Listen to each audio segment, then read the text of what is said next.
मैं आपको सुनाने जा रहा हूं अपनी मंडली की सदस्य शबनम गुप्ता की लिखी कहानी इम्तिहान।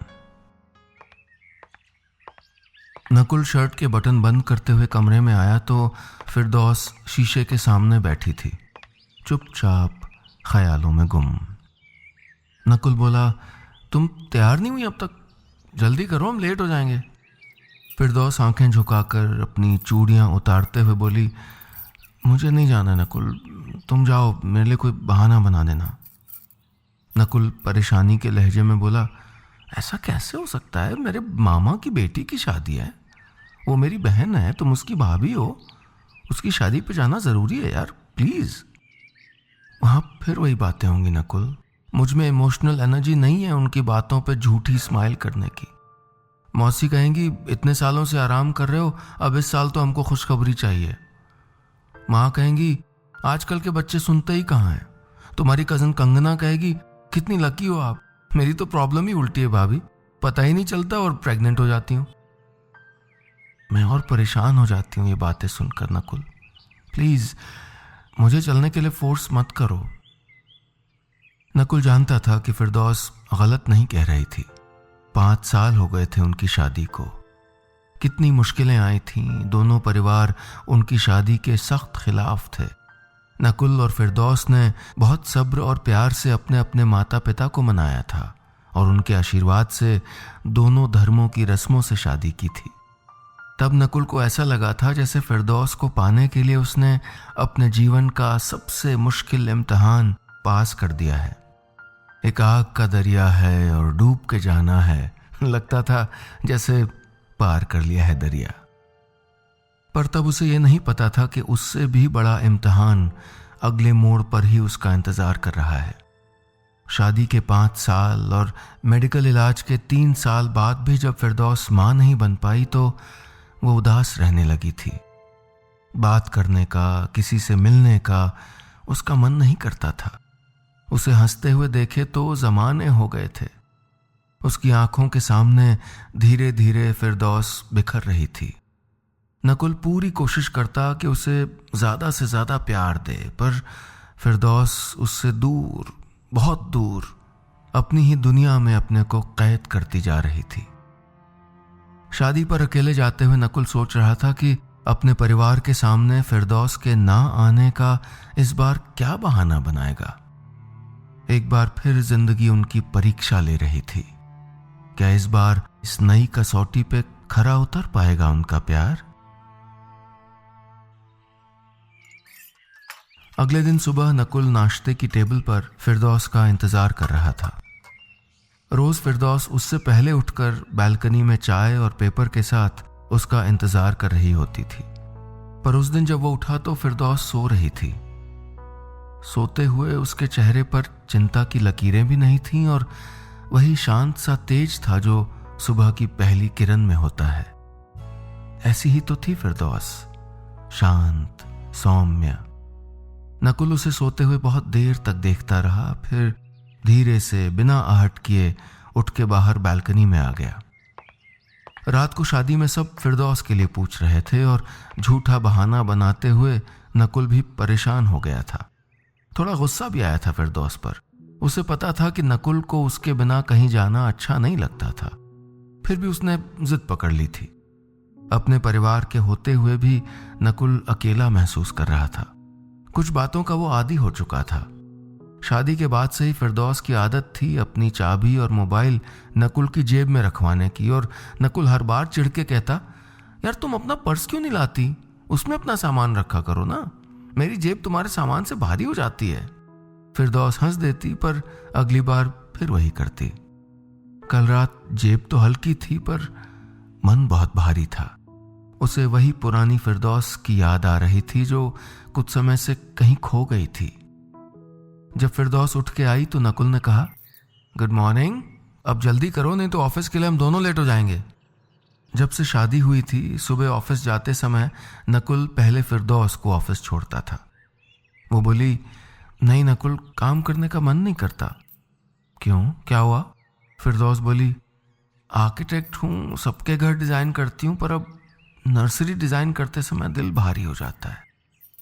पता है, घर तब बनता है जब उसमें बच्चे होते हैं, उससे पहले वो सिर्फ मकान होता है। नकुल को एहसास था उसके दर्द का, पर वो कभी दिखता नहीं था।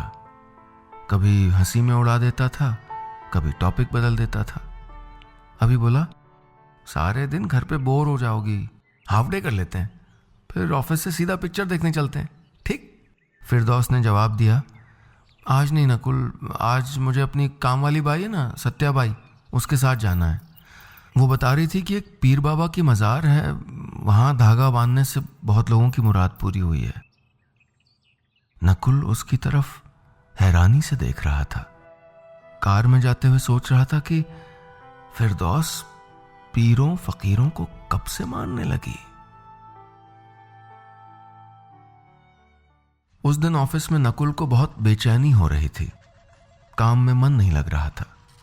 कल शादी में और आज सुबह कार में अकेले आते हुए उसे महसूस हो रहा था कि फिरदौस ने उसे अकेला कर दिया है। अपनी गमी में वो अपने आप को नकुल से दूर करती जा रही थी। जाने किसकी बद्दुआ लग गई थी उनके प्यार को। कुछ समय से जिंदगी बस महीने के उन चंद दिनों में सिमट के रह गई थी। उम्मीद बंधने से लेकर उम्मीद टूटने के बीच के दिन। इस तारीख को क्लिनिक जाना है, इस तारीख को अल्ट्रासाउंड कराना है, और फिर सामने खड़ी होती थी हर महीने की सबसे खतरनाक तारीख, यानी 2 तारीख। नकुल को अब 2 तारीख से चिढ़ होने लगी थी। एग्जाम का रिजल्ट जो आना होता था, और रिजल्ट से ज्यादा उसे फिरदौस का एक बार फिर दिल टूटने का डर रहता था। मन ही मन कहता, हे भगवान, इस बार मैं उसके चेहरे पे हंसी देखना चाहता हूं। जब तक वो थोड़ा बहुत संभलती, अगले महीने की वही तारीख आ जाती। जिंदगी बस कैलेंडर की मोहताज होके रह गई थी। डॉक्टर कहती थी, फिरदौस, अगर तुम खुश रहोगी तो कंसीव जल्दी करोगी। फिरदौस कहती, एक बार कंसीव कर लूं फिर खुशी रहूंगी। नकुल सोचता, फिरदौस खुश रहने की शर्त क्यों रख रही है? ऐसा नहीं था कि वो बच्चे नहीं चाहता था और उसे यकीन था कि बच्चे होंगे भी, पर जब तक नहीं हैं तब तक उसने इस बात को अपनी जिंदगी और अपनी खुशी पे हावी नहीं होने दिया था।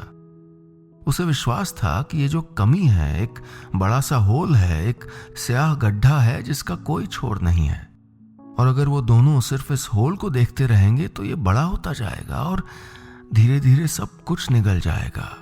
उनका प्यार, उनकी खुशियां, उनका रिश्ता, सब कुछ।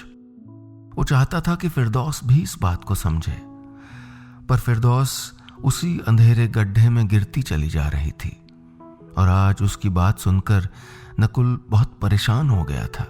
फिरदौस अपने काम में बहुत अच्छी थी और उसके मुंह से आज ये बात बहुत अटपटी लगी थी कि उसका काम करने का मन नहीं था। शाम को नकुल ने ऑफिस से निकलने से पहले फिरदौस को फोन किया। आज हम घूमने जाएंगे, मैं आधे घंटे में घर पहुंच रहा हूं, तैयार रहना। आज कोई बहाना नहीं सुनूंगा मैं। नकुल ने ठान ली थी कि आज अपनी फिरदौस के चेहरे पर वही पहले वाली हंसी देखकर रहेगा। घर पहुंचकर नकुल ने फिरदौस को देखा और बोला, नहीं, ये पुराना वाला नहीं भाई, जो तुम्हारे बर्थडे पे पिंक सूट लिया था ना, आज वो पहनो। फिरदौस बिना कुछ कहे कपड़े बदलने चली गई। ये वही फिरदौस थी जो कहती थी, I will not be ordered around mister, वही करूंगी जो मेरा मन करेगा। आज फिरदौस में ये बदलाव देखकर नकुल को कुछ अच्छा नहीं लगा। बाहर निकलेगी, घूमेगी तो खुश हो जाएगी, ये सोचकर नकुल ने घर की चाबी उठाई और फिरदौस की तरफ देखकर बोला, यू लुक ब्यूटीफुल, चलो मैडम। ड्राइवर और उसकी जेब दोनों हाजिर हैं। फिरदौस ने एक फीकी सी मुस्कान दी और घर बंद करके चाबी उसकी जेब में रख दी। कार में बैठते ही नकुल बोला, बताओ क्या खाने का मन है? तुम्हें चाट खाए बहुत दिन हो गए, चलो आज तुमको तुम्हारी पसंद की चाट खिलाता हूँ।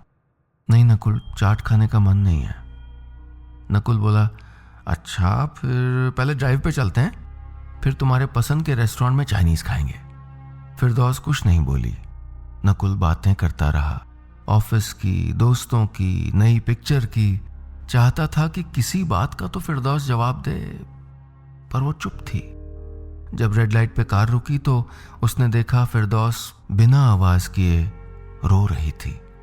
घबरा के पूछा, क्या हुआ यार? सुबकते हुए उसने जवाब दिया, वो देखो स्कूटर पे 3 बच्चों के साथ पूरी फैमिली जा रही है और हमारी इतनी बड़ी कार खाली है। रेड लाइट पे कितने बच्चे भीख मांग रहे हैं, कोई उनका ध्यान रखने वाला नहीं है। क्या इंसाफ है खुदा का भी? हम ध्यान रखना चाहते हैं तो हमें औलाद नहीं बख्श रहे। हमने ऐसा क्या गुनाह किया है जो... बस फिरदौस, नकुल ने थोड़ी सख्त आवाज में कहा, इसके अलावा कोई और बात क्यों नहीं कर सकती हो? हम दोनों साथ हैं, क्या ये बात आज कोई मायने नहीं रखती? एक टाइम था जब हम इसी चीज के लिए कितना तरसते थे, इसी दिन के लिए। आज हम एक दूसरे के साथ होते हुए भी एक दूसरे के पास नहीं है। फिरदौस अब फूट फूट के रो रही थी। मुझे इसीलिए कहीं जाना अच्छा नहीं लगता, प्लीज मुझे घर वापस ले चलो। नकुल आज फिर निराश हो गया। फिरदौस को उसकी बात क्यों नहीं समझ आ रही थी? क्या अपने रिश्ते में वो पहले वाला प्यार वापस ला पाएगा? रात के वाकये के बाद नकुल काफी परेशान था। ऑफिस में काम तो कर रहा था, लेकिन जहन में फिरदौस का आंसुओं से भरा चेहरा घूम रहा था। क्या करे, कैसे संभाले फिरदौस को? उसकी आंखों के सामने वो बिखरती ही जा रही थी। शायद काउंसलर के पास जाना चाहिए या मां को अपने पास बुला ले। कुछ समझ नहीं आ रहा था। तभी बॉस ने नकुल को अपने केबिन में बुलाया। हाथ आगे बढ़ाकर मुस्कुराते हुए उसने मुबारकबाद दी और प्रमोशन के साथ लेटर ऑफ कमेंडेशन भी दिया। फिर नया केबिन दिखाते हुए कहा, इसी तरह मेहनत करते रहो नकुल, एक दिन मेरा वाला ऑफिस भी तुम्हारा ही होगा। नकुल की खुशी का ठिकाना नहीं रहा। सारे ऑफिस के कलीग कांग्रेचुलेशंस बोल रहे थे और ऑफिस में पार्टी देने की बातें कर रहे थे। सबसे हाथ मिलाकर शुक्रिया करते हुए भी नकुल सिर्फ फिरदौस के बारे में सोच रहा था। उसका मन कर रहा था कि उड़कर फिरदौस के पास जाए और उसे यह खुशखबरी दे। फोन पे नहीं, अपने सामने उसके हाथ में वो लेटर रख के वो उसके चेहरे की खुशी देखना चाहता था। जैसे ही 5 बजे नकुल ने कार्ड निकाली और सबसे पहले ऑफिस से निकल गया। रास्ते में फूल लिए और सोच रहा था आज जम के सेलिब्रेट करेंगे, बाहर खाना खाएंगे, फिर प्ले देखने जाएंगे। घर पहुंच के उसने बेल बजाई और एक हाथ में फूलों के गुलदस्ते के बीच में अपना लेटर छिपा दिया। फिरदौस ने दरवाजा खोला पर उसकी आंखें रो रो कर लाल थीं। नकुल भूल ही गया था कि आज 2 तारीख है। फिरदौस ने फूल देखे और बोली, नहीं नकुल, आज इन फूलों की कोई जरूरत नहीं है, और रोने लगी। नकुल को पता नहीं क्या हुआ, आज उसके सब्र का बांध टूट गया।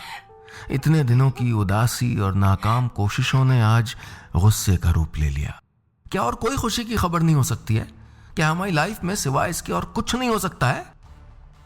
इससे बड़ा क्या हो सकता है नकुल? नकुल उसकी तरफ हैरत से देख रहा था।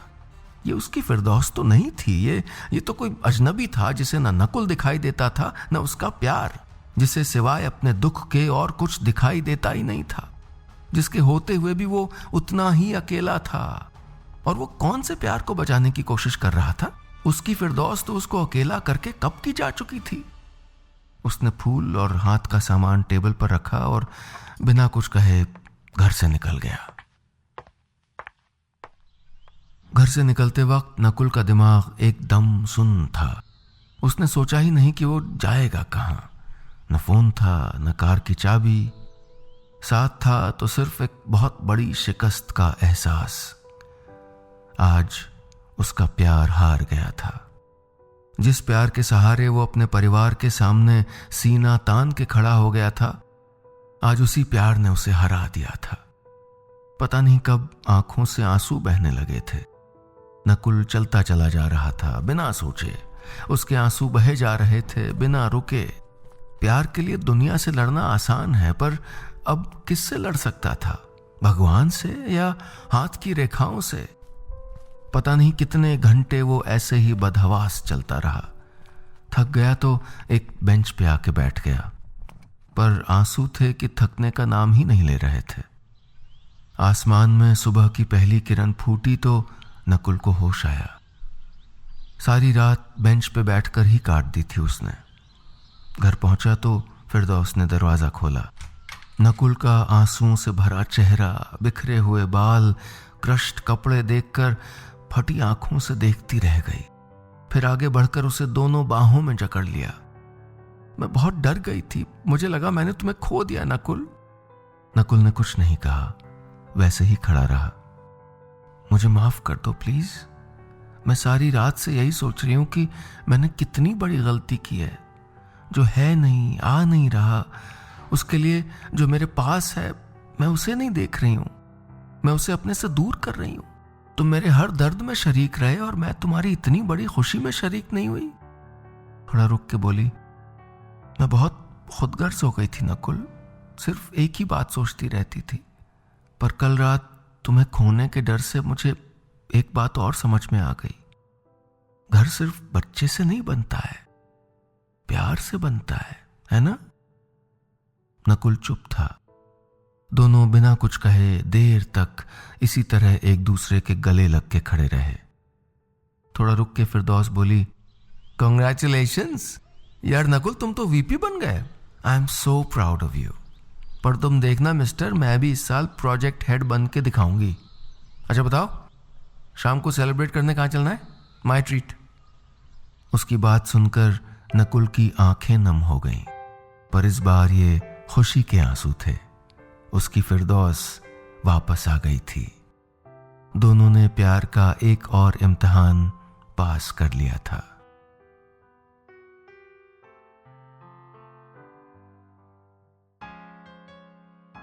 दोस्तों, कहानी खत्म, पैसा हजम।